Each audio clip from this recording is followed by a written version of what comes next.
Bon, bonjour à tous et à toutes. Alors, je ne me vois pas du tout. Merci d'être présents tous le 27 août, qui est évidemment une date un peu particulière, puisque pour un certain nombre, c'est peut-être déjà la fin des vacances, ou pour d'autres, quelle chance le début. Du coup, on a pensé au Conseil national des barreaux qu'il était important de faire avant que la loi n'ait vraiment commencé à s'appliquer, un petit topo sur le contentieux du droit des étrangers et les modifications que la loi du 26 janvier 2024 a entraînées, notamment quant à l'exercice des droits de la défense. Et plus spécialement sur, on va dire, les audiences délocalisées et la visio-audience.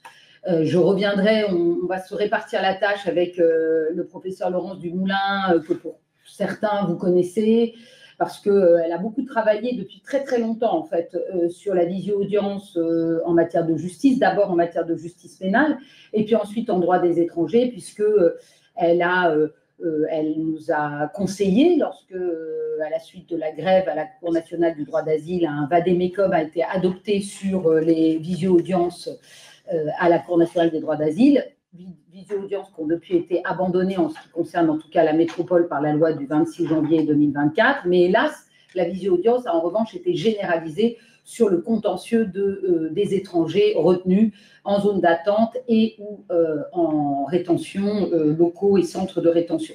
Donc il nous a semblé important qu'on puisse ici, pendant 2 heures, échanger à la fois sur le cadre légal, mais également sur les modifications, aussi bien quant à l'exercice professionnel que pour les bâtonniers et bâtonnières, s'il y en a un certain nombre, sur la question des permanences, et voire même aussi sur la question des réflexes à avoir, aussi bien quant à la salle délocalisée qu'aux visio-audiences. Et dans la mesure où Laurence Dumoulin a beaucoup œuvré, à l'initiative d'ailleurs du Conseil national des barreaux, pour une formation des confrères à l'époque à la visio-audience pour la Cour nationale du droit d'asile, il m'a semblé intéressant qu'elle soit là pour nous donner quelques réflexes sur la visio-audience et peut-être sur le fait de ne pas accepter, comme on le fait peut-être trop souvent, des visio-audiences qui sont des simulacres de justice.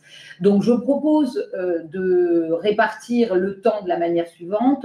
20 minutes à peu près chacune, et ensuite peut-être laisser 40 minutes, 45 minutes de débat. Alors, dans la mesure où nous sommes, hélas, en visio, du coup, les questions doivent être posées dans le chat. Alors, je laisserai Josquin Legrand, qui est donc le responsable du pôle international et droits de l'homme, lire les questions et peut-être les relayer ensuite dans les 45 minutes de débat.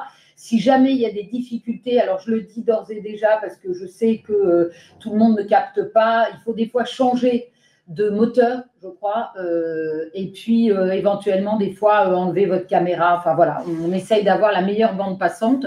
Je ne vois pas Laurence, mais Laurence est là. Et je veux juste rajouter que la présidente de la commission Accès au droit, Anne-Sophie Lépinard, nous a fait l'amitié de se joindre à ce webinaire pour pouvoir participer notamment au questionnement s'agissant de la réorganisation des permanences qui va évidemment suivre la modification, enfin les nouvelles dispositions de la loi du 26 janvier 2024.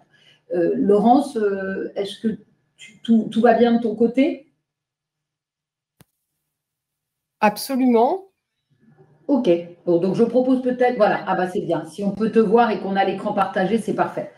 Est-ce que tu voulais rajouter des choses à cette petite présentation avant que je commence? On ne t'entend plus, Laurence. Moi, je t'entends plus. Un petit logo vient d'apparaître pour télécharger le document. Oui, apparemment, la réactivité de la connexion n'est pas excellente. Mais merci beaucoup pour l'invitation et avec plaisir pour discuter avec vous sur ces questions de visioconférence. Parfait. Je vois que vous avez d'ores et déjà transmis le vade-mecum de la Cour nationale du droit d'asile dans le chat.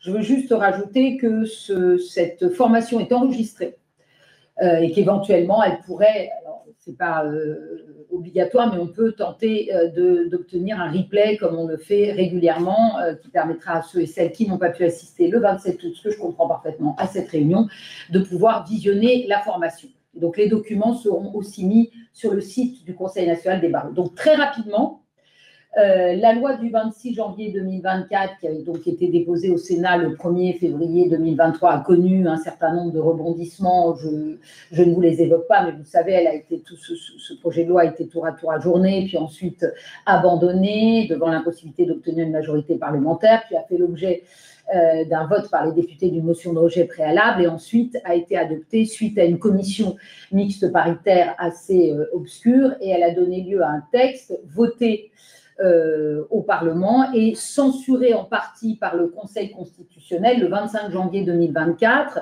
Le Conseil constitutionnel ayant surtout en fait censuré les articles qui étaient considérés comme des cavaliers législatifs, donc un certain nombre d'articles qui avaient été rajoutés notamment par le Sénat, et puis 3 articles sur le fond. Mais le cœur, on va dire, du projet de loi tel qu'il avait été envisagé par le gouvernement est resté assez intact. Dans ce cœur de projet de loi, qui a été publié au journal officiel du 26 janvier 2024, il y a notamment la réforme du contentieux des étrangers, avec notamment la simplification des délais en matière de recours administratif. Je ne reviendrai pas dessus, mais c'est issu en fait du rapport Stahl qui avait été commandé il y a maintenant de nombreuses années afin d'imaginer une simplification des délais de recours contentieux eu égard aux vingtaines de délais possibles qui avaient rendu assez illisible la loi, et je pense qu'il y avait un consensus là-dessus. Le gouvernement a fait un choix qui peut être assez contestable de 3 procédures autour en fait de l'OQTF avec ou sans départ volontaire, et d'une procédure d'urgence, puisqu'on a une procédure normale, on va dire une procédure spéciale et une procédure urgence plus. Je ne reviendrai pas sur cette réforme du contentieux étranger. En revanche, ce qui a été vraiment voulu par le gouvernement dès le début, c'est la généralisation en fait. En tout cas pour tous les étrangers retenus, que ce soit devant le juge des libertés et de la détention ou en matière de contentieux administratif, ce qui est assez nouveau, l'obligation pour l'étranger de ne pas en fait avoir accès au tribunal, mais d'être soit relégué dans la salle d'audience délocalisée, soit d'être jugé en visio-audience. Et là où il y avait un choix possible en ce qui concerne, par exemple, le juge, le JLD, c'est désormais une obligation. Et s'agissant du contentieux administratif, c'est une révolution, puisque désormais, en fait, pour tous les étrangers retenus, il est donc prévu qu'en réalité, et c'est donc l'article 922 du CESEDA, il est donc prévu l'article 922-3 du CESEDA pour le contentieux devant le juge administratif, et les articles L342-6 et L743-7 du CESEDA pour le contentieux devant le JLD. Il est donc prévu que l'audience se tient dans la salle d'audience attribuée au ministère de la Justice, spécialement aménagée à proximité immédiate selon le cas du lieu de rétention ou de la zone d'attente, puisque ça s'applique aussi bien aux refus d'entrée qu'aux personnes qui auront été retenues après avoir fait l'objet d'une obligation à quitter le territoire ou d'une mesure d'expulsion ou d'éloignement autre. Et à défaut en fait de salle d'audience délocalisée, l'audience pourra avoir lieu en visioconférence ou en visio-audience. C'est l'article L922-3 du Code de l'entrée et du séjour des étrangers qui prévoit que le magistrat pourra toujours choisir de siéger dans les locaux du tribunal, et s'il choisit de ne pas aller dans la salle d'audience délocalisée mais de siéger au tribunal, alors l'étranger, lui, restera dans la salle d'audience délocalisée, et les 2 salles seront ouvertes au public et reliées entre elles en direct par un moyen de communication audiovisuel garantissant la confidentialité et la qualité de la transmission. Cette loi du 26 janvier 2024 a fait l'objet d'un certain nombre de décrets d'application, dont, s'agissant du contentieux, un décret, je parle trop vite, pardon, un décret du 2 juillet 2024 et d'une circulaire du 14 juillet 2024. Le décret du 2 juillet 2024 et la circulaire du 14 juillet 2024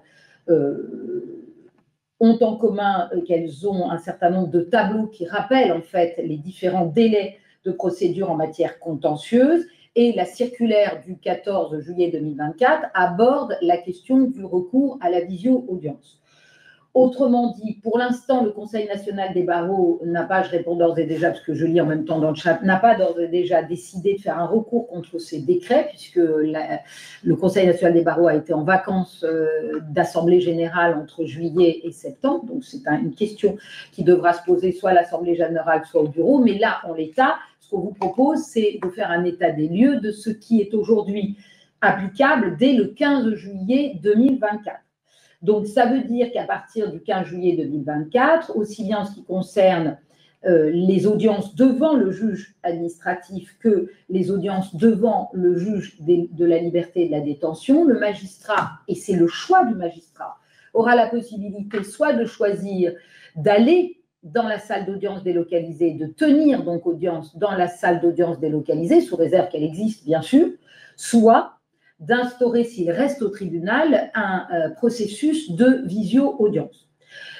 Dans la mesure où c'est pas nouveau évidemment la question du recours à la visio-audience et du recours à l'audience délocalisée en droit des étrangers, je dirais même que c'est une vieille ancienne puisque on le sait, la question du coût des escortes et du transfert des étrangers est évidemment une question récurrente pour le ministère de l'Intérieur comme pour le ministère de la Justice. On retrouve en fait sous-jacente la même question que ce soit en matière pénale ou en matière d'étrangers, c'est comment finalement ne pas transférer l'étranger et ne pas lui permettre d'accéder à son juge dans la mesure où ça permet des économies. Alors évidemment, les avocats avaient depuis longtemps monté ce contentieux aussi bien dans la Cour de cassation que devant le Conseil d'État, donc ces deux instances ont été amenées quand même à statuer sur le principe de l'audience délocalisée, sur le principe du recours à la visio-audience et ont légalisé ces deux audiences profondément modifiées à plusieurs reprises, puisque dans sa décision du 6 septembre 2018,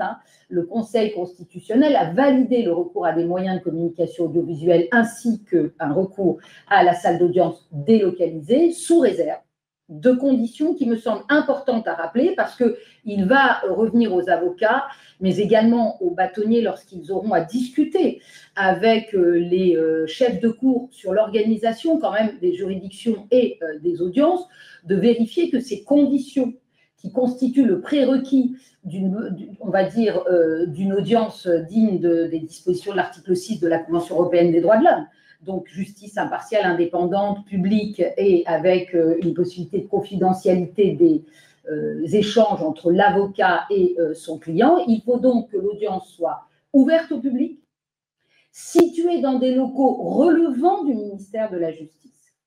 Et ça, c'est un point extrêmement important puisqu'on sait qu'aujourd'hui, un certain nombre de salles d'audience se sont multipliées dans des locaux comme des locaux de police, qui donc ne relèvent pas en fait du ministère de la Justice. Donc ça, c'est avec l'acharnement, là je fais un petit clin d'œil à notre confrère Vincent Souty, l'acharnement d'un confrère rouennais sur le recours à la visio-audience au JLD dans les locaux de police à Rouen, vient d'obtenir une toute récente décision, puisqu'elle date du mois d'août, 3 août 2024, donc vous voyez, on ne peut pas faire plus récent, où le juge des libertés et de la détention du tribunal judiciaire de Rouen vient de déclarer irrégulière le recours à la visioconférence dès lors qu'elle avait lieu au centre de rétention administrative qui se situe dans les locaux relevant du ministère de l'Intérieur. Donc, la salle d'audience est quand même un prérequis très important. Donc, elle doit évidemment relever du ministère de la Justice, décision du 6 septembre 2018. La salle d'audience doit être ouverte au public, ce qui veut dire qu'il doit y avoir une accessibilité au public avec une entrée autonome à celle du centre de rétention. Donc, quand bien même la salle d'audience délocalisée se trouve on va dire, à grande proximité, très grande proximité même du centre de rétention, on ne va pas se mentir, au Mesnil-Amelot, il y a quasiment, on va dire, un panneau et un mur qui séparent les deux. Mais il n'empêche qu'il faut une entrée autonome et une entrée réservée au public. Ça, c'est très important.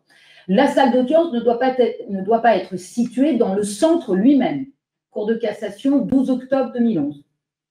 Elle ne doit pas non plus être reliée au bâtiment composant le centre. C'est Conseil d'État, 18 novembre 2011. Je vous remettrai les références.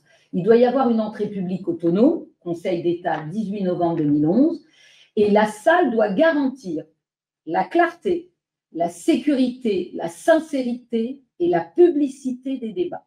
Donc, clarté, sécurité, sincérité et publicité des débats, c'est une jurisprudence toujours de la première chambre civile de la Cour de cassation, 11 juillet 2018.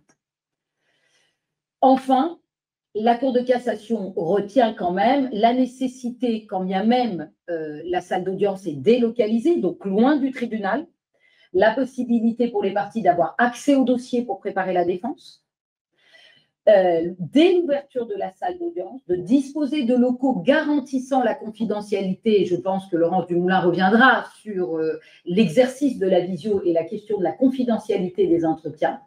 Une salle de travail équipée qui est réservée aux avocats dans cette salle d'audience délocalisée. Enfin, le juge de cassation se réserve toujours la possibilité de contrôler la qualité des conditions de justice entre le siège du tribunal et la salle d'audience délocalisée, qui, si elle n'était pas équilibrée, devrait obliger le magistrat à rapatrier tout le monde dans la salle du tribunal. Et aujourd'hui, le magistrat peut, même si la loi impose cette possibilité de salle d'audience délocalisée et de visio-audience, le magistrat a toujours la possibilité, au regard de ces conditions, de considérer que n'étant pas remplie, la seule salle qui peut permettre en fait de juger est la salle d'audience au tribunal.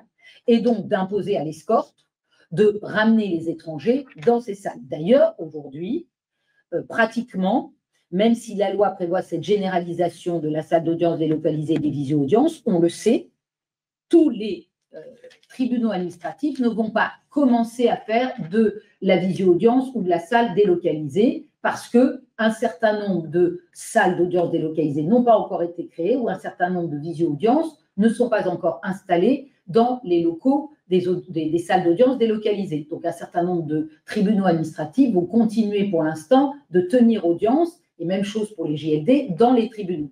Mais c'est des prérequis qui me semblent importants à vous rappeler parce que ça peut donner lieu à des conclusions permettant de soulever des irrégularités quant à cette salle d'audience délocalisée qui entraînerait la remise en liberté pure et simple ou l'annulation de la procédure.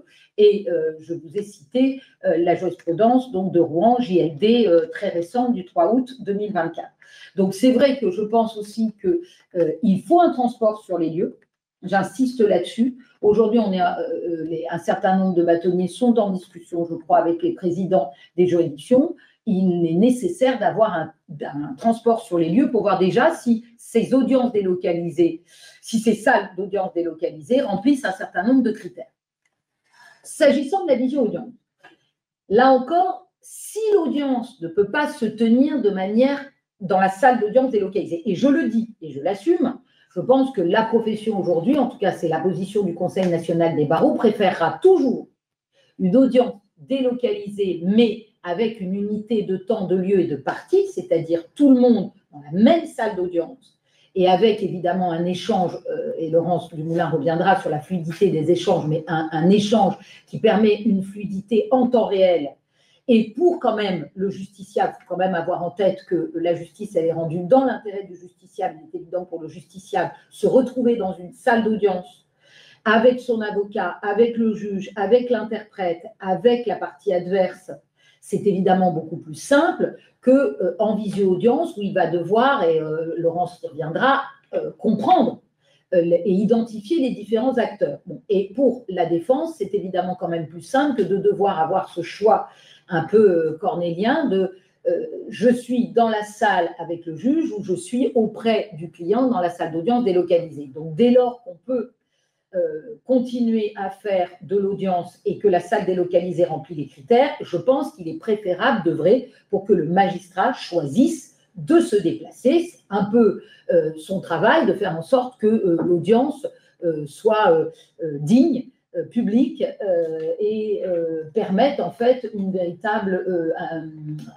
véritable débat et un véritable exercice des droits de la défense. Mais si tel n'était pas le cas, le recours à la visio-audience, qui est donc prévu de manière généralisée, et c'est le juge qui va le décider, je pense, suppose plusieurs choses. D'abord, que le magistrat fasse connaître son choix à l'avance et suffisamment à l'avance pour que les permanences d'avocats puissent s'organiser. Il ne faut évidemment pas que d'un jour à l'autre, on se dise « Ah, aujourd'hui, on tient en salle d'audience, demain, c'est en visio-audience ». Donc ça, c'est quand même un prérequis qui me semble important à discuter avec les juridictions. Alors, en cas de recours de la visio-audience, il est prévu, en fait, d'abord que ces salles d'audience soient ouvertes au public et reliées entre elles par un moyen de communication garantissant la confidentialité et la qualité de la transmission. Alors, je laisserai Laurence Dumoulin sur la partie technique nous préciser ce que ça veut dire, mais ce sont des points qui vont devoir être vérifiés en amont, me semble-t-il, par la profession et les bâtonniers, y compris, on se souvient que nous, on l'avait fait dans le cadre de la Cour nationale du droit d'asile, lorsqu'il y a eu cette expérimentation à Nancy et à Lyon de la visio-audience.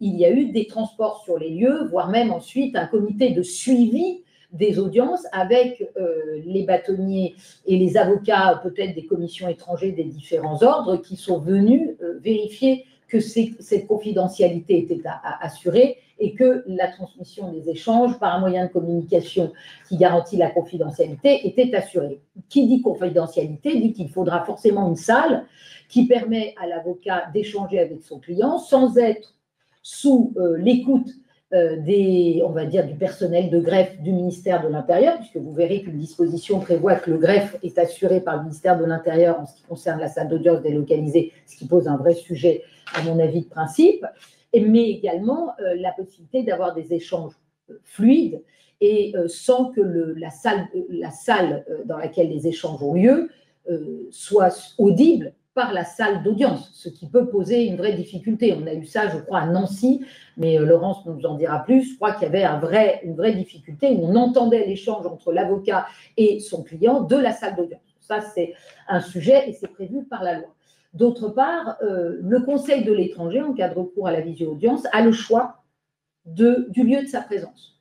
Donc, on ne peut pas lui imposer, là, pour le coup, contrairement à la Cour nationale du droit d'asile ou dans le Vade-Mecum, on avait fait le choix que l'étranger et l'avocat soient dans la même salle, et l'interprète d'ailleurs, sauf exception. Là, c'est le Conseil de l'étranger, donc c'est l'avocat qui va choisir où il se trouve. Est-ce qu'il va décider d'aller plutôt auprès du juge dans la salle d'audience du tribunal ou au contraire dans la salle d'audience où se trouve son client?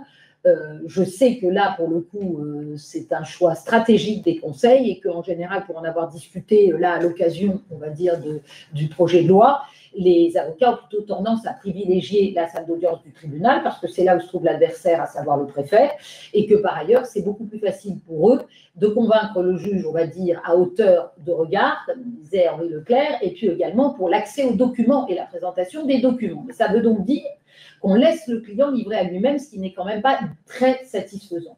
Et donc, la profession a été amenée, du coup, dans ces cas-là, à discuter de la compétence du barreau en matière de désignation de permanence. Si, en matière de permanence, on va dire que le choix est fait de l'avocat d'être dans la salle d'audience du tribunal, et si le tribunal fait le choix d'une visio-audience et non pas de se rendre dans la salle d'audience délocalisée, le barreau qui sera compétent sur la permanence sera le barreau du lieu du tribunal, si le magistrat fait le choix de rester au tribunal et d'avoir une visio-audience. En revanche, si le magistrat fait le choix d'une audience délocalisée, le barreau compétent sera le barreau du ressort de la salle d'audience. Ensuite, il est important, et c'est prévu par la loi, que l'intégralité du dossier soit mise à la disposition du requérant, une copie du dossier. Donc ça, c'est important de vérifier qu'à la fois le conseil et le requérant a une copie du dossier, évidemment, en amont de l'audience. Et a fortiori, lorsqu'on est en audience délocalisée et que le magistrat se trouve dans une salle et que l'usager de service public se trouve dans une autre salle, il faut que lui ait accès une copie au dossier, y compris si, par exemple, l'avocat fait le choix d'avoir 2 avocats. On a le droit d'être dans les 2 salles. On peut décider, ce ne sera pas le cas dans la permanence parce qu'on n'aura pas les moyens, mais un avocat qui est désigné par son client peut faire le choix de décider d'être à 2 et d'avoir un avocat dans la salle d'audience délocalisée et un avocat au tribunal. Un procès verbal est établi dans chacune des salles d'audience attestant de la conformité des opérations effectuées en application du présent article. Ce qui veut dire qu'il doit y avoir 2 greffiers Non, mais j'insiste là-dessus, c'est très important parce que c'est un gros sujet en termes de moyens. Et comme le législateur a compris que c'était un sujet en termes de moyens, il a donc prévu dans son article R 922-3, sauf erreur, que pour la salle d'audience délocalisée, les opérations de greffe pourront être assurées non pas par un greffier relevant du ministère de la Justice, donc le greffier du tribunal, il n'aura pas à se déplacer, mais par un greffier du ministère de l'Intérieur, c'est-à-dire un agent ou un officier de police ou du ministère de l'Intérieur qui est au centre de rétention, qui pourra faire office de greffier. Donc là, on a un problème majeur, puisque en termes d'apparence, au moins d'impartialité du tribunal, il est compliqué que le greffe soit assuré par, on va dire, une partie à la procédure, puisque je rappelle que la préfecture, le ministère de l'Intérieur sont partis souvent à la procédure. Et donc que les missions de greffe soient assurées par on va dire, un personnel relevant du ministère de l'Intérieur me semble une grosse difficulté.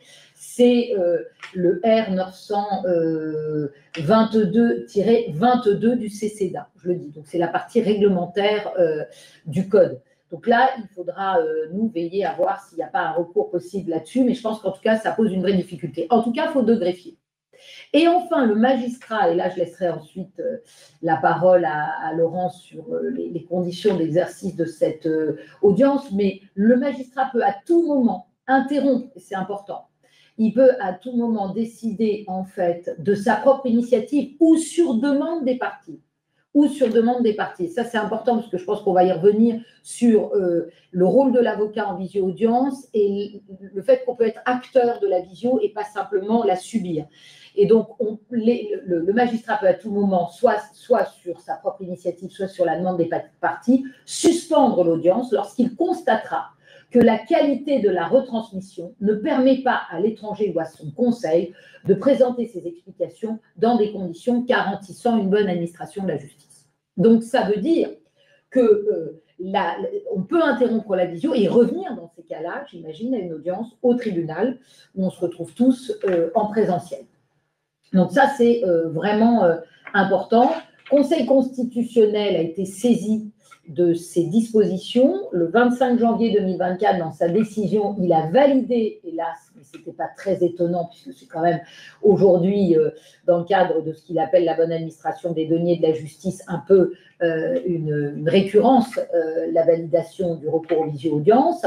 Le Conseil constitutionnel a confirmé la constitutionnalité du recours aux vidéo-audiences devant le juge administratif, mais sous réserve de garanties imposées, la présence de l'avocat dans la salle de son choix, le droit à un entretien confidentiel, la possibilité de renoncer aux modalités de cette visio en cas de dysfonctionnement, la rédaction d'un procès verbal. C'est vraiment le minimum qui doit être évidemment imposé et exigé dans le cadre de la visio. Mais c'est bien sûr beaucoup trop court par rapport à, je pense, ce que nous devons nous exiger d'une visio-audience pour qu'elle ait une dignité dans, on va dire, l'audience, dans la grammaire de l'audience. Mais peut-être que je vais laisser du coup désormais Laurence Dumoulin nous parler maintenant des réflexes à avoir en cas de visio-audience. Moi, je vous ai vraiment parlé du cadre législatif et peut-être, je pense, des réflexes qui doivent être les nôtres avant l'instauration de la salle d'audience délocalisée ou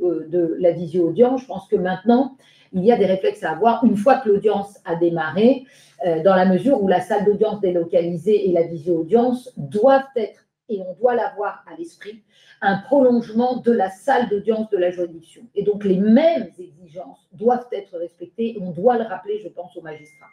Donc, j'espère que je n'ai pas trop dépassé et que du coup, je laisse la parole à Laurence Dumoulin. Je veux juste rassurer les uns et les autres. On a pris en compte les questions et on y répond une fois que Laurence a complété l'exposé. Voilà. Laurence Dumoulin, Laurence, je te laisse te présenter et puis compléter. Oui. Merci Laurence. Bonjour à toutes et tous. Donc je suis Laurence Dumoulin, je suis directrice de recherche au CNRS, je suis politiste, spécialiste de sciences politiques et je travaille sur la justice et sur des dispositifs technologiques sur la justice. Et j'ai notamment travaillé sur les origines du recours à la visioconférence dans la justice, dans les audiences en France. avec Christian Likop et on va pouvoir y revenir. Enfin, Laurence l'a déjà évoqué. Je suis intervenue effectivement dans le cadre aussi de la formation pour les avocats auprès de la CNDA pour les régions de Nancy et Lyon dans le cadre de l'expérimentation dont il a été question. Alors, je vais partager mon PowerPoint. Voilà. Qui devrait s'afficher? Alors, il y a un petit bout là qui dépasse. Voilà. Bien, je pense que voilà, c'est à peu près convenable. Non, partage d'écran n'est pas bon. Alors, attendez, je refais.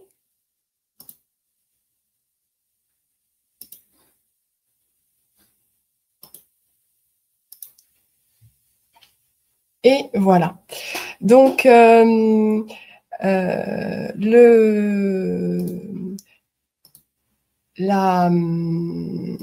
voilà. Donc, comme je disais, donc j'ai fait des recherches sur la visioconférence avec Christian Likop et on a notamment fait plusieurs ouvrages. C'était des recherches qui n'avaient été commanditées par personne, ce qui est d'une certaine manière une garantie.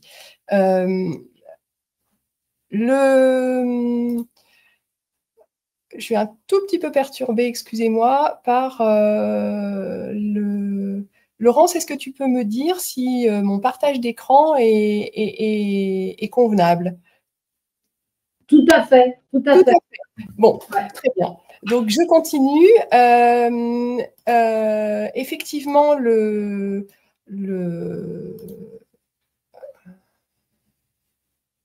alors, tout était en place, mais voilà. Voilà. Donc, ce qui ressort de nos études, excusez-moi pour ce petit blanc, c'est que la visioconférence, ce n'est pas un dispositif transparent au sens où on a deux sites, donc deux espaces matériels et des environnements distincts dans les ambiances, les types de personnes qui sont présentes ou absentes, la manière de se comporter. Et de ce fait, ces deux sites sont reliés par un dispositif de visioconférence qui va créer du champ et du hors-champ, des effets de mise à l'écran, de cadrage, et ce qui veut dire que ce qui fait sens d'un côté ne le fait pas nécessairement de l'autre, ou en tout cas pas de la même manière.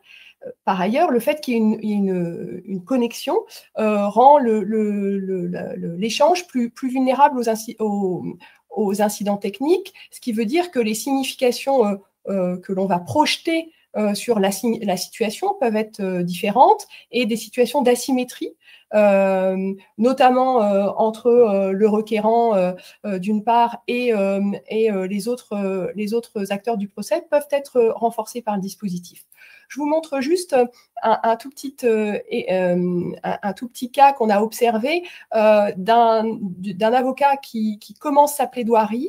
Vous voyez, il est sur la partie droite de l'écran.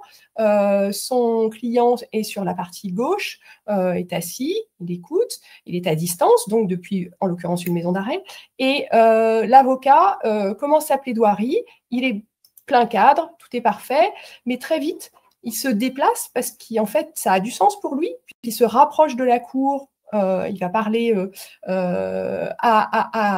s'adresser au magistrat, mais il va sortir complètement du cadre très vite et tout le reste de la plaidoirie va se passer ainsi. Ce qui veut dire que, en fait, la personne qui comparaît, eh bien, elle ne voit, elle, personne. Elle ne voit ni la cour, ni le parquet, ni le greffier, ni même son avocat, qu'elle entend seulement. Et pourquoi cet état de fait? montrer cet exemple, c'est évidemment pas pour dénoncer la situation, mais bien plutôt pour souligner qu'il y a des écologies visuelles particulières, il y a un champ et un hors-champ, que le choix de faire un plan moyen et pas un plan large a des effets, c'est-à-dire que quand la personne se déplace, eh bien, on la perd du cadre, que les personnes qui étaient peut-être responsables du cadrage ont oublié de recadrer, de tenir compte de ce déplacement, et puis personne ne s'est senti... D'abord, personne n'a réagi, n'a interrompu l'avocat pour lui dire qu'on ne le voyait plus, et puis peut-être personne ne s'est senti légitime à le faire, probablement parce qu'il n'y avait pas eu de règles fixées ou énoncées en amont. Donc, les audiences à distance sont des audiences spécifiques et c'est extrêmement important d'être sensibilisé aux effets de ces dispositifs de visioconférence et de l'importance de formuler des règles, des conventions sur le cadre de l'échange et sur la grammaire visuelle qui est, Laurence Roch le soulignait tout à l'heure, la grammaire visuelle, c'est une incarnation, c'est un prolongement des droits, c'est une manière d'exprimer des droits. Et donc, ce n'est pas un dispositif accessoire. La question de comment est-ce qu'on est filmé, de comment est-ce qu'on est entendu. En outre, il y a des aspects matériels et pratiques à ne pas négliger. La transmission des documents, ça a été évoqué notamment. Je vous ai téléchargé le Vademecum dont nous parlions tout à l'heure, Vademecum sur les vidéos audiences devant la Cour nationale du droit d'asile, qui en fait a fait suite à un protocole d'accord signé en 2020 et qui donc est un Vademecum qui prévoit un certain nombre, un cadrage en fait, un certain nombre de règles sur sur la manière justement de retransmettre des images, du son en situation d'audience de manière loyale, fiable pour tous les participants. Pour aller assez vite, et on pourra, et évidemment dans les questions, on pourra échanger, en présence ou à distance, on a un rapport différent à la publicité et à l'informel. Et un des premiers enjeux, c'est de comprendre la situation, c'est-à-dire est-ce que l'audience a commencé ou est-ce qu'elle est en cours, est-ce qu'elle est finie, et ça, alors que c'est très évident en situation d'audience ordinaire, c'est beaucoup plus compliqué dès lors qu'on a une connexion audiovisuelle. Et donc, un des points, c'est de vérifier est-ce que la connexion fonctionne audiovisuelle, comment est-ce qu'elle marche, est-ce qu'elle est de bonne qualité. Et là, c'est le temps de l'informel, c'est-à-dire c'est le temps des coulisses où on vérifie comment ça marche. Et puis, il y a le temps de la publicité de l'audience, l'ouverture des portes des salles d'audience au public et l'ouverture rituelle de l'audience par son président qui ouvre là un temps juridique. Et cet élément, pour l'ouverture de l'audience et pour la clôture de l'audience, je ne vais pas détailler, mais voyez sur ces tableaux, ce premier tableau et puis le suivant, le travail de la commission à laquelle a participé Christian Likop sur la définition en fait de cadrage des visio-audiences dans le cadre de la CNDA a consisté par exemple à serrer finalement ces temps différents, à pointer quelles actions étaient nécessaires, qui devait les réaliser et qu'est-ce qu'il était important, de quoi il était important de tenir compte. Et donc pour l'ouverture, et que vous venez de voir, l'ouverture de l'audience, et pour la clôture que vous voyez là, avec cette vigilance, évidemment, sur la qualité de la connexion et le rôle de chacun. Je ne développe pas. J'arrive à un deuxième point qui est très important dans les éléments essentiels de la visio-audience, c'est cette grammaire visuelle dont nous parlions tout à l'heure et la question des cadrages. La manière de filmer peut servir ou desservir les personnes et ce n'est pas secondaire que d'être filmé à son avantage ou à son désavantage, et à travers des procédés audiovisuels, et de ce fait, par exemple, dans le vade-mecum dont je parlais tout à l'heure, sont énoncés les objectifs de respect de la loyauté et de la sécurité dans les prises de vue, et le fait de se rapprocher le plus possible des conditions d'une audition en coprésence, hein, avec des grands principes visuels qui ont été énoncés. Et du coup, c'est des choses auxquelles vous pouvez, lorsque Laurence Roch parlait des réflexes, être sensible, vérifier qu'ils sont bien en œuvre. Donc, des principes qu'on peut résumer ainsi.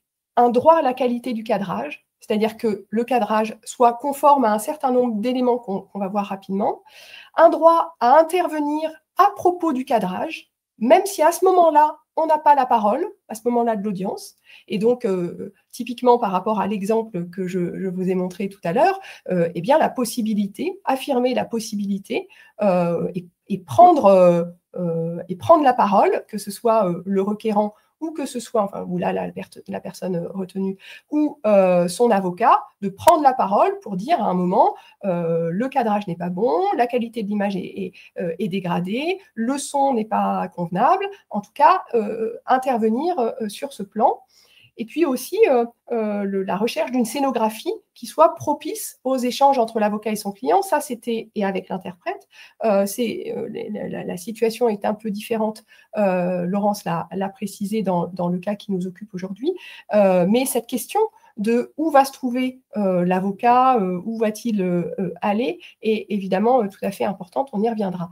Donc vous voyez, là encore, dans le cadre de la formation que nous avons faite avec Sigrid Buchy, et qui était une formation à l'origine demandée par le CNB et financée par le CNB, nous avions synthétisé ces différents principes. Ces différents principes, c'est des principes en fait qui sont que celui qui parle doit être visible à l'écran et que donc il faut s'assurer qu'il y a une cohérence entre qui parle et qui est à l'écran pour permettre à tout le monde de bien comprendre la situation et de bien faire valoir les droits, en particulier de la personne retenue. Ensuite, cadrer de manière correcte et sans desservir la personne. Donc, les exemples qu'on peut donner, c'est dire cadrer la personne horizontalement, en la mettant au milieu de l'image, de manière à voir ses expressions, mais pas de manière excessivement rapprochée, parce qu'on serait dans la bulle de l'espace intime de la personne. Et voyez que le vade-mecum indiquait par exemple que voilà, c'est le principe de loyauté, on évite les images non flatteuses, les gros plans, les images à contre-jour, les prises de vue, etc. Donc voilà, tous ces points-là sont des points de vigilance sur la manière dont la personne est filmée à l'écran. Troisième principe, que bien, ceux qui apparaissent à l'écran sont pertinents par rapport à ce qui est dit, et que donc on peut avoir des choix de cadrage, enfin de mise à l'image. Lorsque le président parle, eh bien, il peut apparaître tout seul, ou s'il y a une dimension collégiale, eh bien, l'ensemble de la cour peut apparaître, par exemple. Mais si, quelque part, si on place quelqu'un à l'écran, celui qui regarde peut en inférer que sa présence est pertinente, a du sens par rapport à ce qui est en train d'être dit, ce qui est en train d'être fait. Et donc, éviter les incohérences, en fait, entre qui apparaît à l'écran et ce qui est en train d'être fait. Le quatrième principe qui se décline en sous-principe, mais c'est la question de où se trouve l'avocat et le fait qu'il est important pour l'avocat de pouvoir se déplacer, notamment par rapport... et donc, du coup, ça implique d'avoir, par exemple, des micro-cravates, etc.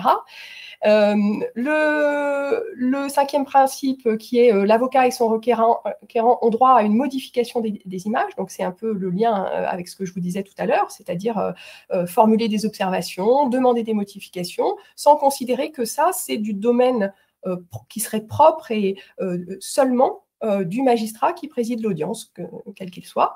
Et puis, dernier principe, c'est un principe là plutôt sonore sur le fait que, effectivement, on ouvre les micros quand c'est pertinent pour que la personne puisse prendre la parole et et pas le reste du temps.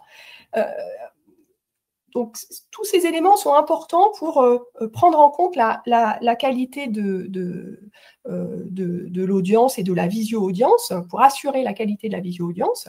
Ce qui est important aussi, c'est de comprendre que dans une audience, et ça vous le savez mieux que moi, il y a plusieurs activités qui sont accomplies. Et que du coup, par rapport à ces différentes activités, ces différents moments de l'audience, suivant qui a la parole, est-ce qu'on est en train de questionner quelqu'un, est-ce qu'on est en train de faire un rapport, lire un rapport en ouverture, eh bien ça contribue, c'est un élément sur lequel s'appuyer pour définir qui il est pertinent de mettre à l'écran, et donc définir aussi justement des cadrages au sens des plans larges, où on a l'ensemble de la salle d'audience par exemple, des plans moyens, comme tout à l'heure celui que vous avez vu de l'avocat qui commençait sa plaidoirie, ou des plans resserrés, qui sont des plans resserrés sur la personne, donc plutôt comme Laurence et moi sommes cadrés aujourd'hui. Et voyez que en fonction, alors vous avez un tableau qui peut sembler indigeste, mais en réalité, il n'est pas tant que ça. Vous avez en colonne la colonne de gauche, le temps de l'audience, à quelle séquence de l'audience on est, et puis du coup, qu'est-ce qui est pertinent comme type de cadrage, et pour cadrer quelle personne sur le site principal de la salle d'audience, en l'occurrence la salle de Montreuil, et sur la salle délocalisée. Ça vous permet de voir que, par exemple, ce qui est préconisé, c'est des plans larges en ouverture d'audience, pour que chacun puisse comprendre, et notamment, par exemple, le requérant, s'il est seul dans une salle délocalisée, qu'il puisse comprendre la situation d'audience. Donc, un plan large et qu'il puisse aussi, qu'on puisse lui éventuellement dire 2 mots pour indiquer qui est qui. De même, sur les moments de questions, on peut varier les cadrages. Je ne veux pas être trop longue. Un point qui est important, c'est aussi le fait qu'il y a des dispositions qui sont prévues en cas d'incident technique. C'est-à-dire qu'à partir du moment où il y a une visio-audience, il y a nécessairement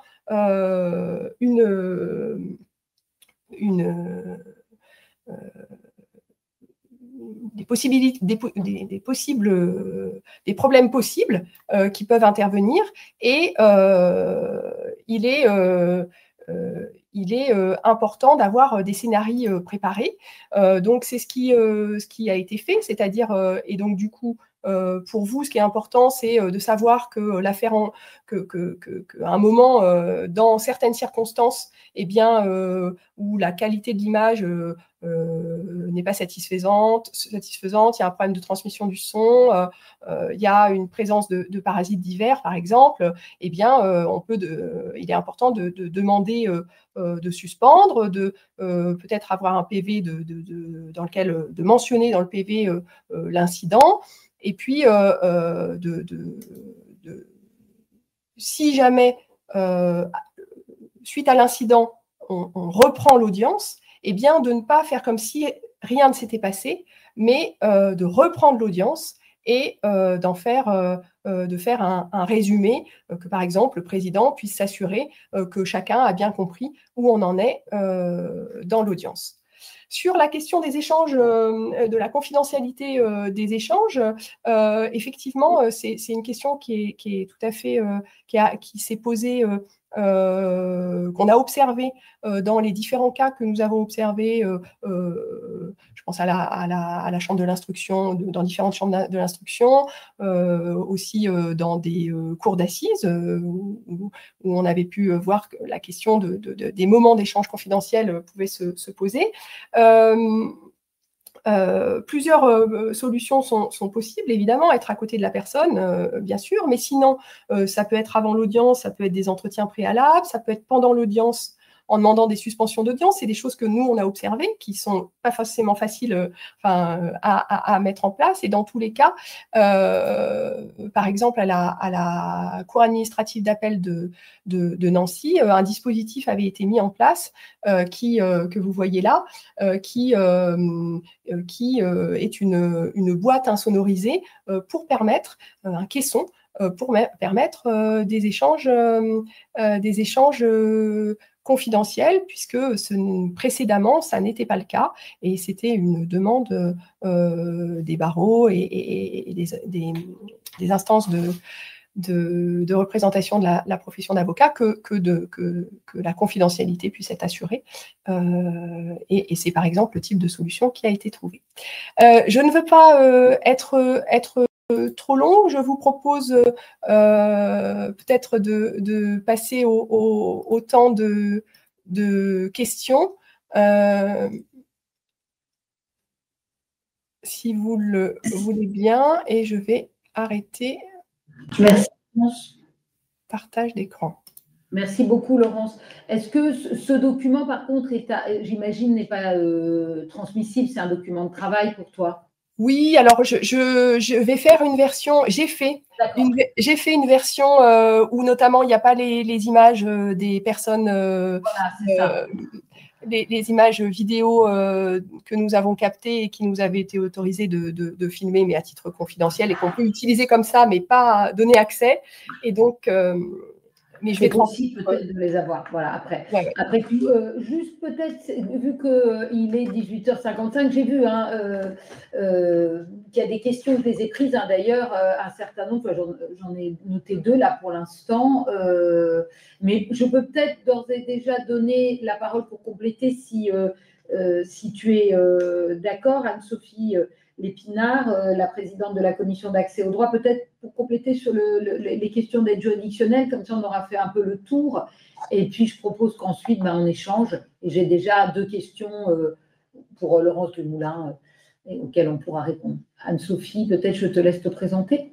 Je vous indiquais donc, je suis Anne-Sophie Lépinard, la présidente de la commission accès au droit et à la justice du Conseil national des barreaux. Il s'agit juste de rappeler quelques éléments de base relatifs à l'aide juridictionnelle, et évidemment, je serai à la disposition des questions qui pourraient se poser en la matière. En tant que tel, sur le fond des règles relatives à l'aide juridictionnelle, les textes que vous avez évoqués n'apportent pas de modifications substantielles. Par contre, sur le fond, je vais simplement attirer votre attention, évidemment, sur la décision du Conseil constitutionnel, la décision QPC du 28 mai 2024, qui est venue, au fond, modifier l'article 3 de la loi relative à l'aide juridique du 10 juillet 91, en supprimant le critère de régularité de la résidence habituelle des étrangers.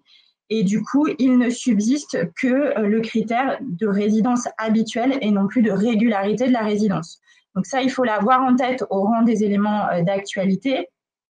Pour le reste, sur les contentieux que vous avez exposés, on est sur des contentieux qui sont potentiellement éligibles à l'aide juridictionnelle garantie, mais uniquement si vous êtes avocat commis d'office. Si vous n'êtes pas commis d'office, il vous appartient du coup de déposer un dossier de demande d'aide juridictionnelle. Pour les situations précises évoquées dans les textes rappelés tout à l'heure par Laurence, les seules modifications qu'il faut avoir en tête, c'est effectivement la compétence du bâtonnier et le bâtonnier qui sera susceptible de vous désigner ou d'organiser les permanences concernées en fonction du lieu de l'audience. Mais là, c'est une modification au niveau institutionnel et donc organisationnel de votre barreau qui, a priori, ne vous concerne pas spécifiquement puisqu'a priori, vous êtes des avocats intervenants et praticiens de la matière et pas forcément des membres du Conseil de l'ordre ou des bâtonniers. En tout état de cause, je reste à votre disposition pour vous apporter toute précision utile. Encore une fois, on n'est pas sur de l'AJ de droit. Là, on ne parle pas du contentieux de la CNDA. On est bien sur les règles classiques de l'aide juridictionnelle avec dépôt d'un dossier de demande d'aide juridictionnelle au BAJ compétent et éventuellement une AJ garantie dans cette hypothèse-là quand vous êtes commis d'office. Et dans ce cas-là, vous ne déposez pas de demande d'aide juridictionnelle, vous remplissez juste le formulaire en tant qu'avocat commis d'office. Je suis à votre disposition pour tous les détails et toutes les questions si nécessaire.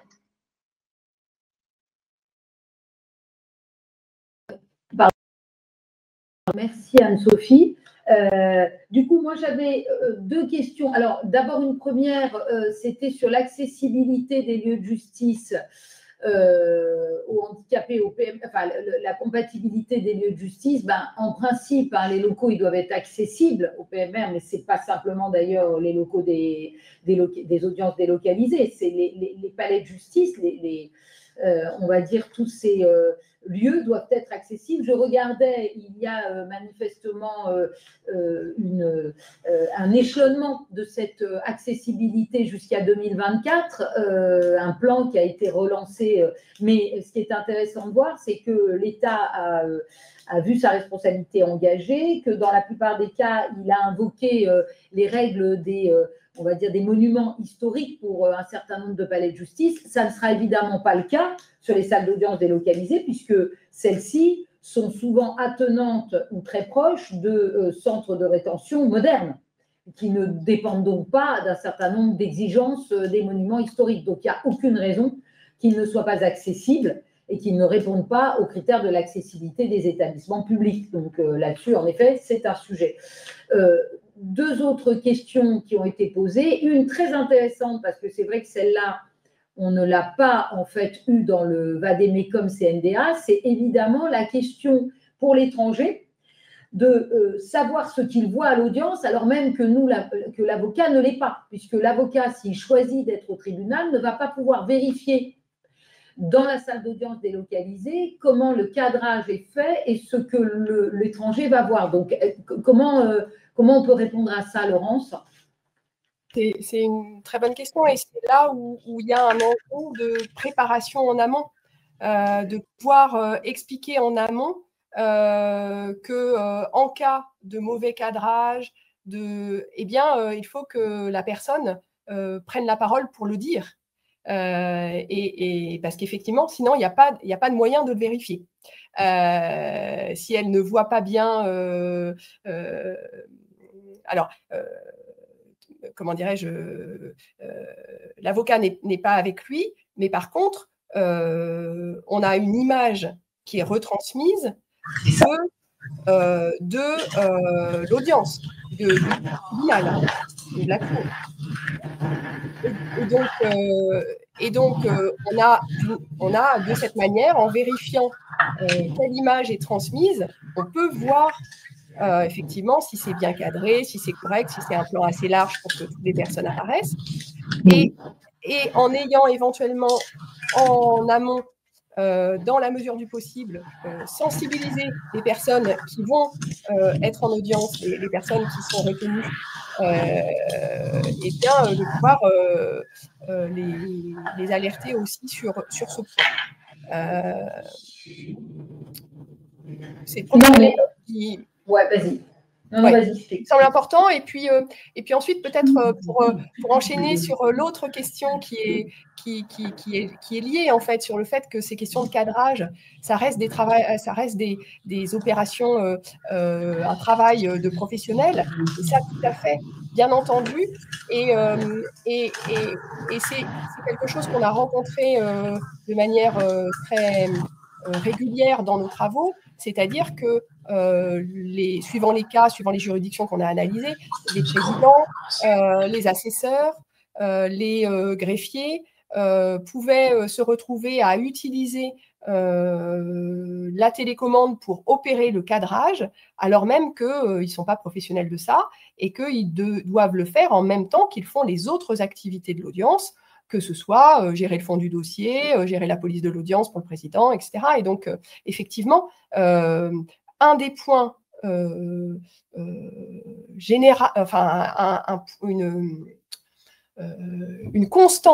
une constante de la visioconférence, c'est qu'elle implique une surcharge cognitive. Et là, pas simplement dans le secteur judiciaire, hein, dans tous les domaines, puisqu'il faut non seulement gérer ce qui est en train d'être fait, accompli sur le plan, sur le fond, mais aussi gérer sur la forme à la fois l'image que l'on transmet et l'image que l'on reçoit, et les informations que l'on reçoit. Donc, bien sûr que c'est un travail de professionnel et vous n'allez pas devenir des metteurs en scène, mais le fait de savoir d'avoir des exigences, en fait, sur la qualité du cadrage, sur la qualité de l'image. Tout cela peut être invoqué à l'audience. Et c'est le but, en fait, d'une session comme celle-ci, de vous alerter sur le fait que quelqu'un qui est cadré à moitié ou quelqu'un qui est cadré en plongée ou en contre-plongée ou quelqu'un qu'on met en situation de contre-jour, eh bien, en fait, on ne va pas bien voir la personne, d'une part, et d'autre part, on va donner une représentation d'elle qui est une représentation dégradée, dégradante, et qui, en tout cas, ne répond pas aux objectifs de loyauté qui sont présents dans les textes. Et je voulais juste rajouter d'ailleurs que dans le Vademecum Visio Audience CNDA, c'était un des points qui avait été négocié en fait, c'est qu'il y ait en fait un certain nombre de téléviseurs et d'écrans qui permettent aussi bien dans la salle d'audience où se trouve le tribunal que dans la salle d'audience où se trouve l'étranger, d'avoir en fait au moins, on va dire, des plans fixes, des plans mobiles et que de part et d'autre, en fait, l'étranger voit en fait et une vue de l'intégralité des magistrats et inversement, que les magistrats puissent avoir aussi une vue intégrale de la salle d'audience. Donc, il y a et une vue, on va dire, de l'ensemble. Parce qu'évidemment, quand on est dans une salle d'audience sans visio, l'œil le fait, en fait. L'œil fait ça. On arrive et on choisit, on est notre propre, finalement, caméraman et on choisit ce qu'on a envie de regarder à l'audience. Mais on peut, d'une minute à l'autre, passer, évidemment, du plan de la salle d'audience à aller regarder le confrère qui se gratte la chaussette, etc., etc. Bon, tout ça échappe, en fait, à l'audience en visio. Donc, l'idée, c'est quand même qu'il y ait au moins une vision générale de la salle d'audience et à chaque fois que quelqu'un parle, il y ait une caméra sur celui-ci. Et ça a été une discussion qui a eu longtemps à Lyon avec les confrères qui ont suivi la visio-audience à Lyon. C'était toute la question des écrans qui n'étaient pas adaptés, qui ne permettaient pas de faire les plans nécessaires. Donc ça, c'est, je pense, important même à nous, c'est un travail presque à faire en fait, au préalable. En réalité, il y a un travail de chaque confrère et puis il y a le travail de la profession. C'est à nous, au Conseil national des barreaux, de voir comment on travaille ça avec les bâtonniers et puis peut-être aussi avec le ministère Justice et Intérieur, c'est d'arriver à imposer en quelque sorte ce Vademecum comme un prérequis qui ferait que les salles d'audience soient visitées en amont pour voir si on a bien ces écrans, si on a bien ces plans fixes et possibles. Et je veux le dire sur la formation cadrage, oui, bien sûr, on ne va pas se transformer en metteur en scène, mais en revanche, il avait été prévu, et c'est le cas dans le cadre du Vademecum, que les magistrats et les greffiers reçoivent une formation spécifique à l'usage de la visio, parce que on ne va pas se mentir, aujourd'hui, comme c'est totalement en fait un impensé en fait judiciaire et un impensé aujourd'hui même juridique pour le tribunal administratif, eh ben, on ne forme personne à ça. Et donc, en réalité, c'est un peu panique à bord. Quand l'audience arrive, c'est un peu celui qui est un peu geek dans la bande qui, dans les greffiers, va s'occuper éventuellement du matériel, ou un magistrat qui s'y connaît un peu plus. Et je pense qu'on a tous connu, en tout cas au pénal, des audiences absolument lunaires où on a la moitié du crâne du gars visible pendant des heures en écran fixe et qui ne sait pas que l'audience a commencé, par exemple. Et une greffière qui a totalement oublié la personne et qui, en plus, quand ça ne marche pas très bien, c'est pas très bien comment les choses fonctionnent, y compris, je pense, au palais de justice extrêmement moderne de Paris, où on a eu quand même des scénarios assez lunaires en matière de transmission de communication avec, par exemple, les personnes détenues, parce que tout simplement, la technologie est tellement intense qu'il faut attendre que l'informaticien descende du palais, qu'il est ailleurs, et que du coup, on peut attendre comme ça 20, 30, 40 minutes. Donc ça, c'est vraiment des choses qui, je pense, portent atteinte, en fait, au principe du procès équitable, des droits de la défense, d'une forme d'impartialité, etc. Il faut quand même toujours rappeler que c'est pas une organisation d'audience, c'est une audience à part entière. Donc, si c'est une audience à part entière, elle doit remplir les critères de l'audience dans tout ce qu'on vient de rappeler, la solennité, l'impartialité et la loyauté. Et donc, à partir de là, ils se doivent, comme ils vérifient une salle d'audience qui s'ouvre ou qui se ferme, avec, j'ai envie de dire, des chaises qui fonctionnent, bah, c'est la même chose sur la visio, en fait. Tu n'ouvrirais pas une salle d'audience avec des chaises qui sont cassées et un bureau qui s'effondre. Bah, je pense que c'est la même chose sur la visio. Il faut le rappeler de cette façon-là. Oui, peut-être oui, pour compléter, et un des enjeux, c'est effectivement aussi l'équipement. C'est-à-dire que pour permettre de mettre à l'écran, d'avoir plusieurs images, il faut plusieurs caméras. Il faut en avoir une qui est sur le plan large, par exemple, et une qui va être sur un autre angle. Et ensuite, effectivement, il y a un travail. Et dans le cas de la CNDA, on avait 2 greffiers et notamment une greffière côté soit Nancy, soit Lyon, formée uniquement et spécialisée, en fait, et dédiée à la réalisation de l'audience sur un plan audiovisuel. Et donc, elle n'était pas là pour assurer les aspects juridiques de l'audience, mais bien les aspects audiovisuels et la conformité au vade-mecum, ce qui évidemment, vous voyez tout de suite, ouvre des questions sur les moyens, sur les moyens mis à disposition, quand on entend ce que Laurence Roch dit sur le fait que déjà les greffiers sont des greffiers du ministère de l'Intérieur, enfin des personnels du ministère de l'Intérieur et pas du ministère de la Justice, c'est une autre question, mais c'est vrai que on est là sur des dispositifs qui en fait ne sont pas, c'est un peu le sens qui est important, c'est qu'ils ne sont pas secondaires. Or, quand on a travaillé au début sur la visioconférence, dans les audiences, la croyance d'un certain nombre d'acteurs, c'était qu'il suffisait que, puisque c'était le débat judiciaire juridiquement réglé, eh bien, en fait, la visioconférence, ce ne serait qu'un outil, mais que ça ne changerait rien, en fait. Et ça, c'est une vision un peu simpliste, un peu naïve de la technologie. En fait, la technologie, elle équipe nos activités et du coup, elle permet de faire des choses et certaines choses ne permettent pas de les faire. Et puis, du coup, la question dont on s'empare, la façon dont on s'empare de ces technologies a évidemment des effets sur l'activité. Oui, et je voudrais juste, parce que je vois qu'il y a en effet une question qui est importante sur les incidents, en fait, et sur à quel moment on peut mettre un terme à la visio. C'est une vraie, ça c'est un point qu'on a longtemps discuté dans le cadre du vade-mecum, c'est-à-dire qu'on le sait, il y a des magistrats pour qui il y a une forme de résistance absolue à des visio-audiences insupportables et qui acceptent pour autant de maintenir avec un son totalement dégradé, et d'autres qui vont évidemment tout de suite la trouver insupportable et y mettre un terme. Donc c'est vrai que ça s'est posé pour nous, puisque maintenant les parties peuvent aussi demander à ce qu'un terme soit mis à l'audience lorsque les conditions ne sont pas totalement remplies. Je regardais, je crois que dans vade-mecum, on parle des incidents techniques et on donne des exemples, c'est juste pour répondre à ce questionnement. Une mauvaise qualité de l'image, un problème de transmission de son, la présence de parasites divers.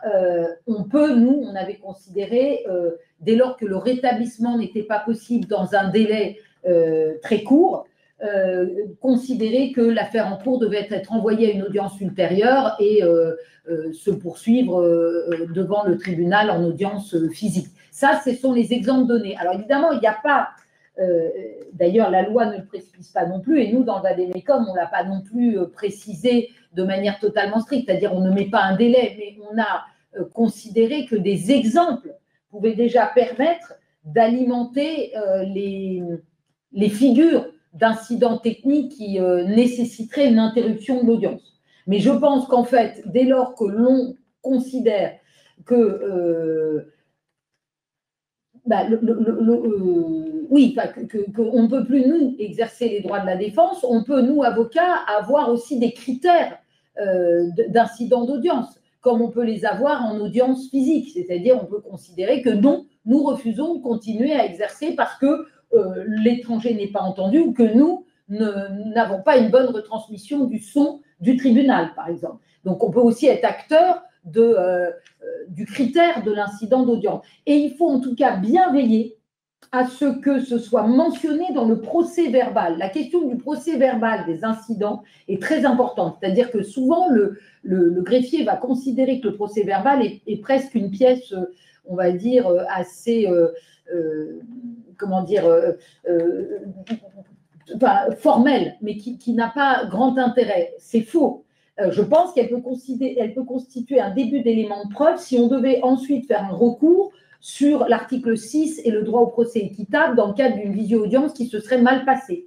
Je pense qu'on doit exiger que dans le procès verbal, il soit mentionné la demande d'interruption par l'avocat, les incidents qu'il y a eu, même si par la suite, le magistrat décidait de ne pas en tenir compte et de poursuivre l'audience. Parce que ce PV peut ensuite être demandé par la juridiction en appel si on devait en fait faire un recours. Et c'est un début de commencement de preuve de la qualité de l'audience et donc du rattachement de cette audience à ce qu'on vient de dire sur les principes du procès équitable qui sont notamment listés par l'article 6 de la Convention européenne des droits de l'homme, mais aussi d'ailleurs par la loi et par la jurisprudence du Conseil constitutionnel. Et je voulais aussi juste ajouter qu'il nous revient aussi de bien vérifier que les magistrats ont une vision générale de notre client.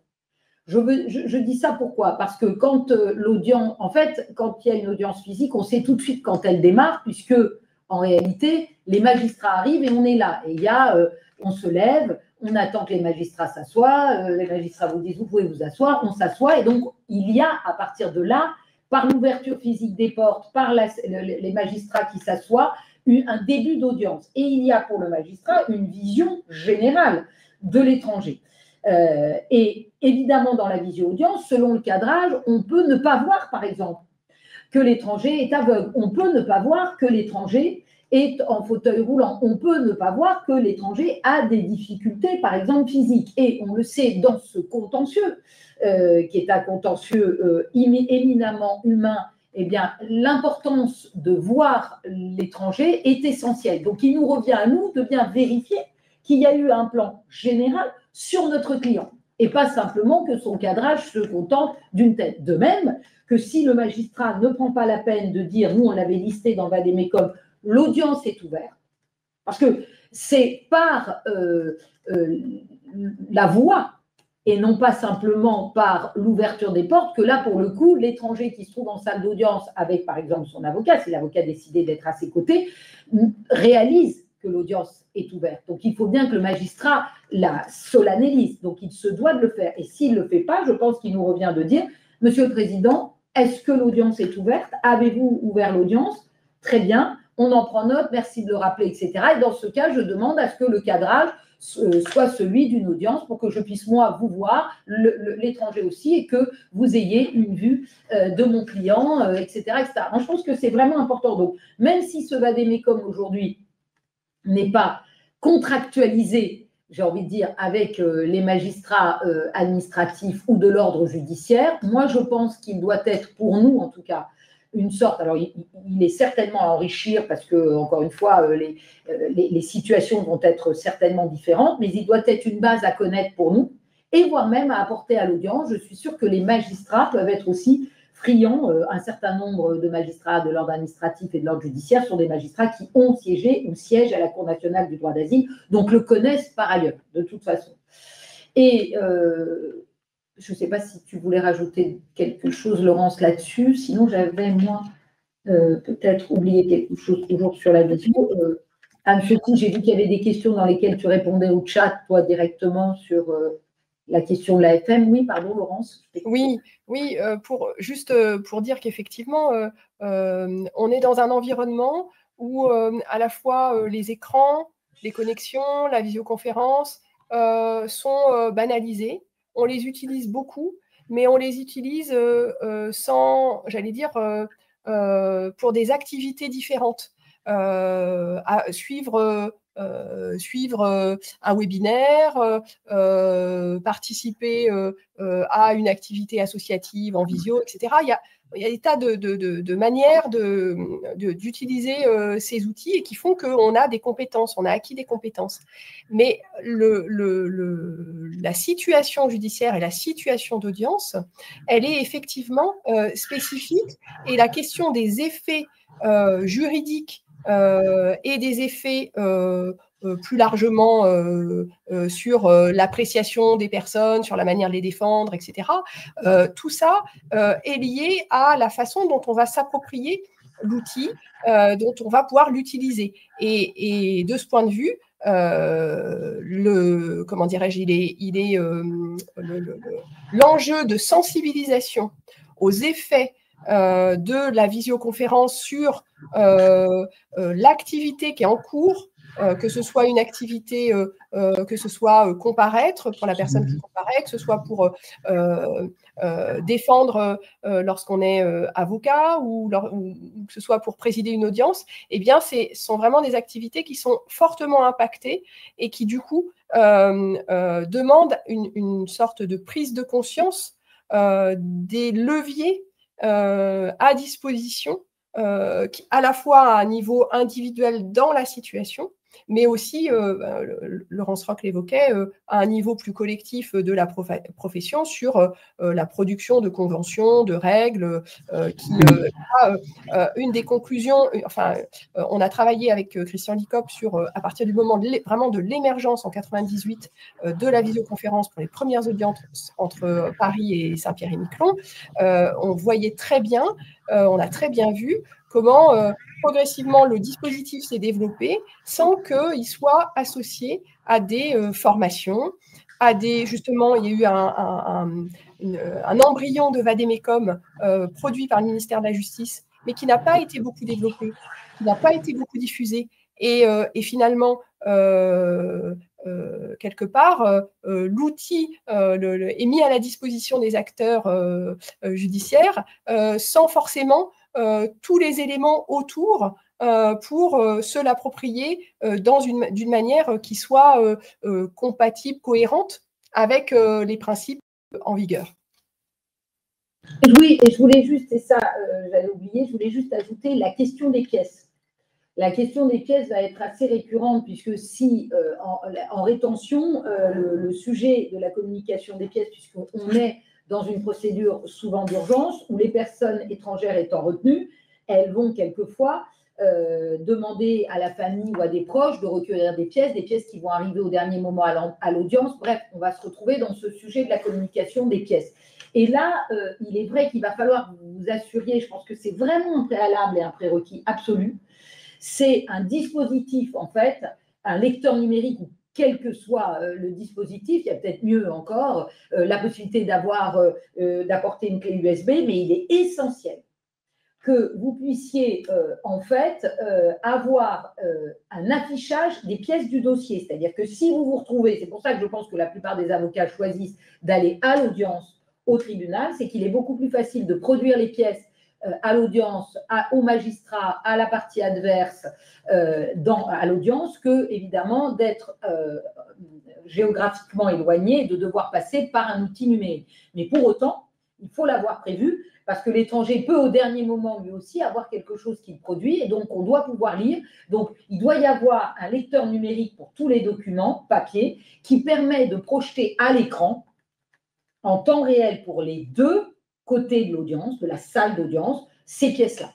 Ça, c'est vraiment important. Et ça, je pense que tous ces réflexes-là, comme le disait Laurence, et c'est pour ça qu'on a fait un peu rapidement ce webinaire, mais l'idée, c'est qu'il y a les réflexes des avocats et il y a les réflexes de la profession. Et comme je sais qu'ici, il y a aussi un certain nombre de confrères qui sont présents dans les commissions étrangères de leurs ordres, j'insiste sur le fait, et je pense qu'Anne-Sophie me rejoindra, sur le fait qu'il est important de pouvoir dès maintenant alerter et donc permettre à la profession en amont, avec les chefs de juridiction, de voir comment on organise au mieux ces nouvelles procédures prévues par la loi du 26 janvier 2024. Et ça, avec, en effet, des formations possibles. J'attire aussi l'attention sur le fait que la formation qu'a dispensée Laurence Dumoulin avec sa collègue journaliste de l'audiovisuel, donc spécialiste de l'image, peut être évidemment dupliquée par les barreaux dans le cadre de la loi étrangère. Nous, on l'avait en fait préconisé aux écoles d'avocats de Nancy et de Lyon parce que à l'époque, la visio ne s'adressait que à la Cour administrative d'appel de Lyon et de Nancy. Et donc, les écoles de formation à Nancy et à Lyon avaient donc prévu, dans le cadre de la formation continue, bien sûr, de prévoir pour les confrères qui étaient volontaires de permanence sur la liste aide juridictionnelle de la CNDA d'être formés à la visio. Je pense que les barreaux doivent avoir une réflexion là-dessus, sur en tout cas les avocats de permanence qui devront être préalablement formés à la visio. Je pense que c'est quand même une nécessité s'ils choisissaient, évidemment, enfin s'ils choisissaient, non, ils ne vont pas le choisir, c'est le magistrat qui va le choisir. Donc de toute façon, cette formation à la visio, aujourd'hui, elle me semble ne pas être un luxe, mais plutôt une nécessité. Donc c'est aussi une réflexion que vous pouvez porter dans les ordres et au travers des commissions étrangères. Voilà, je pense que cette formation, Laurence, vous pourriez la refaire à l'occasion, si les barreaux vous la réclamez. Évidemment, Oui. Elle n'est pas gratuite, hein, j'entends bien, mais elle peut être dispensée. Nous, on avait acheté l'ingénierie, mais vous pouvez ensuite la redispenser dans certains barreaux. Non, mais je vous le dis, indépendamment du VADEMECOM. Tout à fait, ça supposerait effectivement qu'on retravaille avec Sigrid Buchy, cette collègue donc, qui est elle-même vidéaste, qui enseigne, qui donne des cours d'audiovisuel en école de journalisme et d'information et de communication, et qui du coup, elle n'avait pas travaillé spécifiquement sur la dimension judiciaire, mais travaille spécifiquement sur la question de cet audiovisuel et de la façon de rendre l'image, le son, de comprendre bien, de sensibiliser bien à leur importance et à ce qu'on peut faire, y compris aussi en situation. Parce que, en fait, l'enjeu, c'est aussi de pouvoir repérer en situation et réagir de manière adaptée s'il y a une difficulté ou s'il y a quelque chose à signaler. Et effectivement, on le fait d'autant plus et d'autant mieux qu'on a pris conscience de l'impact de ces outils de visio sur la manière dont l'audience a lieu et sur la différence, en fait, les différences entre une audience en coprésence et une audience à distance qui sont assez différents. Et juste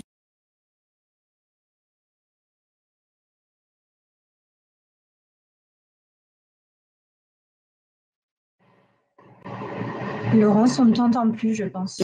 Ah, pardon. Je dis, le fait d'avoir imposé ce VADEMECOM de la visio-audience à la Cour nationale du droit d'asile a donné lieu à la suppression de la visio-audience à la Cour nationale du droit d'asile dans la loi du 26 janvier 2024. Donc, ça veut dire que ces contraintes que sont l'exercice de la visio avec les exigences du VADEMECOM ont certainement découragé un certain nombre de magistrats d'avoir recours à la visio. Parce que si, en effet, on y met des contraintes comme celles qu'on vient d'imposer sur le cadrage, sur la formation, sur les incidents techniques, sur le logiciel de documents, ça rend évidemment pour eux l'audience moins facile pour un certain nombre de magistrats qui se contentaient, je pense, jusqu'à présent, d'une audience un peu bâclée en visio, qui était un moyen technique. Et donc, à partir de là, ça les amène à réfléchir sur le bilan coût-avantage de conserver cette audience si finalement elle n'a pas de gain de temps et que par ailleurs elle est compliquée en fait pour eux à exercer parce que finalement ils se rendent compte que la distance les oblige à tout un cérémonial qui devient un peu lourd. Et donc c'est aussi une idée de se dire, plutôt que de la subir, si on impose un certain nombre de contraintes, on peut aussi à terme la décourager. Parce que malgré tout, ça reste quand même une pathologie de l'audience. On ne va pas se mentir, la visio-audience, c'est très pratique pour un certain nombre de choses.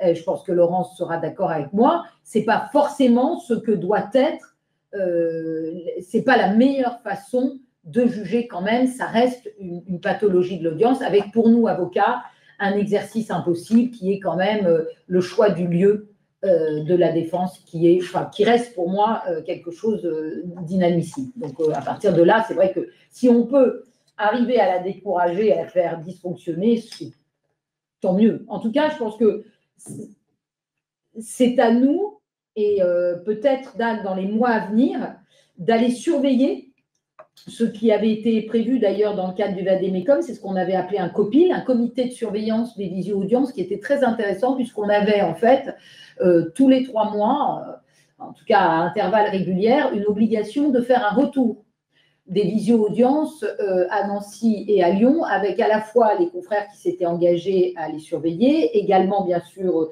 à l'époque c'était Christian Licop, sociologue, qui était un peu, j'ai envie de dire, la caution scientifique du COPIL. Et puis, il y avait un médecin, puisqu'on était dans le cadre du droit d'asile, donc on avait toute la problématique quand même des exilés, et une problématique un peu complexe.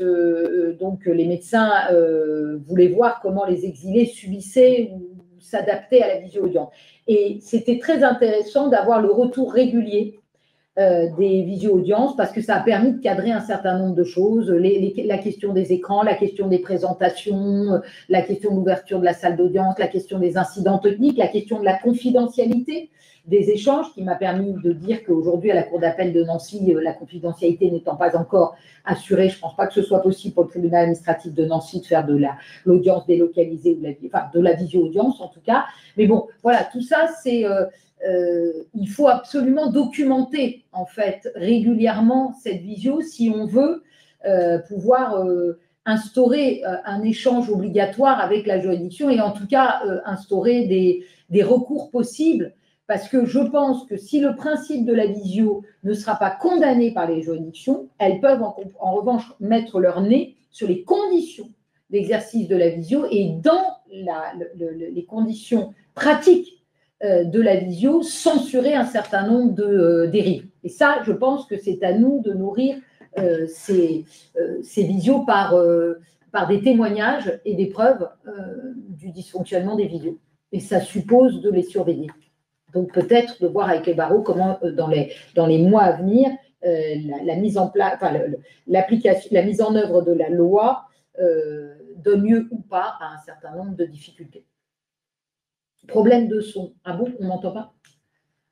L'avocat doit pouvoir voir avant et seul une pièce que l'étranger détient et lui montre au cours de l'entretien. Oui, en principe, c'est d'ailleurs prévu dans la loi, l'accès aux pièces. Mais bien sûr, ça fait partie des principes généraux des droits de la défense. Est-ce qu'on a... Je n'ai pas l'impression qu'il y ait d'autres questions. Donc, dans ces cas-là, je ne vais peut-être pas faire de la rétention. Un 27 août. Problème de son? Non, c'est bon maintenant. Ok, c'est rétabli, parfait. Du coup, est-ce que Laurence et Anne-Sophie, vous voulez rajouter d'autres choses s'il n'y a pas de questions à cet instant? Anne-Sophie, toi, est-ce que tu veux qu'on fasse remonter les difficultés? Pardon. Peut-être juste un petit point pour dire que effectivement, le travail qu'on avait mené avec Christian Licop, c'était un travail qui était scientifique, déconnecté des acteurs judiciaires, au sens où on n'avait pas de commande. On s'est intéressé à la visioconférence à un moment où c'était une tête d'épingle, mais où ce qui était intéressant sur un plan scientifique, c'était le fait que l'unité de lieu, de temps et d'action qui est au cœur du procès et des rituels était remise en cause par la visioconférence, et que finalement ça s'effectuait à bas bruit, c'est-à-dire sans grand débat, sans véritable publicité de cette question, et donc de l'introduction en 1998 de la visioconférence par un texte, une ordonnance pour Saint-Pierre-et-Miquelon, mais qui a ensuite été à deux faits, et on a analysé ce développement, servi de précédent pour développer l'utilisation de la visioconférence dans d'autres situations judiciaires.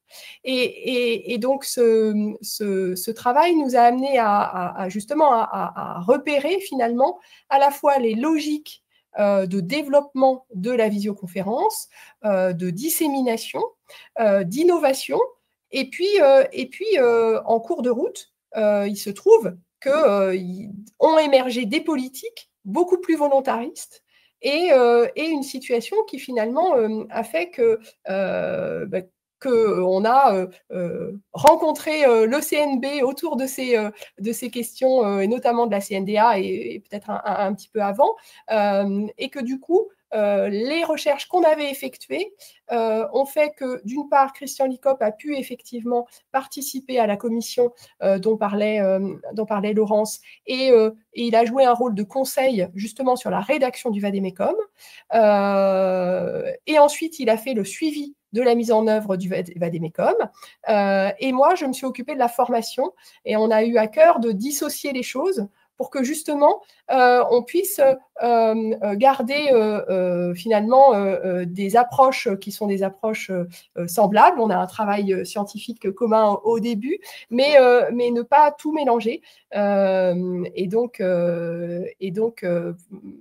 finalement travailler à restituer, à contribuer à restituer ce qu'on a analysé et trouvé dans nos travaux pour la profession d'avocat, mais aussi, et c'est ce que pour la profession de magistrat et pour l'ensemble des acteurs, puisque lorsque l'ENM, l'École nationale de la magistrature, nous demande d'intervenir, on intervient.